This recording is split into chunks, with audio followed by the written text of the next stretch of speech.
SSC পরীক্ষায় যশোর শিক্ষা বোর্ডে পাশের হার 92.32%। এই মুহূর্তে যশোর সরকারি বালিকা বিদ্যালয় থেকে সরাসরি যুক্ত হচ্ছেন সহকর্মী জুয়েল মৃধা। এসএসসির ফলাফলে এই বছর যশোর শিক্ষা বোর্ড দেশসেরা সাফল্য অর্জন করেছে। গড় পাশের হার 92.32%। এবারে যে ফলাফল, এই ফলাফল কিন্তু আসলে ঈর্ষণীয় ফলাফল।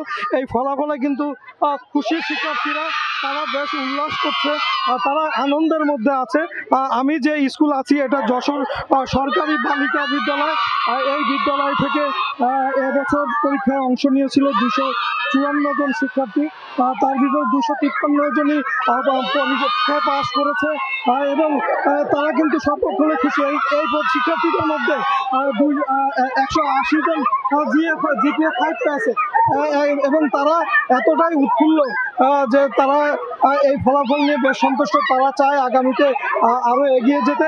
আমরা কথা বলেছি শিক্ষার্থীদের সাথে, তারা আমাদেরকে যেটা জানিয়েছে যে তারা সারা বছর পরিশ্রম করেছে এবং পরিশ্রম অনুযায়ী তারা কিন্তু বেশ ভালো ফলাফল পেয়েছে। তারা এই অগ্রযাত্রা আগামীতে অব্যাহত রাখতে চায়। কথা বলেছি গার্জিয়ানদের সাথে, তারা আমাদেরকে বলেছে যে শিক্ষকদের একটি নিবিড় পর্যবেক্ষণ ছিল এবং পর্যবেক্ষণের ফলে শিক্ষার্থীরা কিন্তু পরীক্ষায় ভালো করেছে এবং তার ফলাফলটাই কিন্তু আজকে সেইভাবে প্রকাশিত হয়েছে এবং প্রত্যেকে কিন্তু এই ফলাফলে খুশি।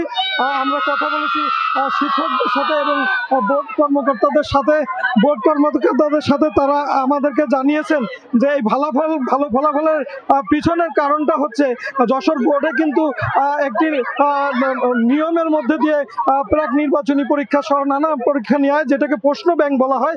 এই প্রশ্ন ব্যাংকের পরীক্ষার পদ্ধতির ফলে, এই পরীক্ষা পদ্ধতির ফলে কিন্তু বাচ্চারা বেশ ভালো করেছে এবং আগামীতে তারা ভালো করবে এমনটাই প্রত্যাশা শিক্ষকদের। যশোর সরকারি বালিকা বিদ্যালয় থেকে আমার কাছে ছিলেন সর্বশেষ। আমরা সরাসরি যুক্ত ছিলাম যশোর সরকারি বালিকা বিদ্যালয়ে।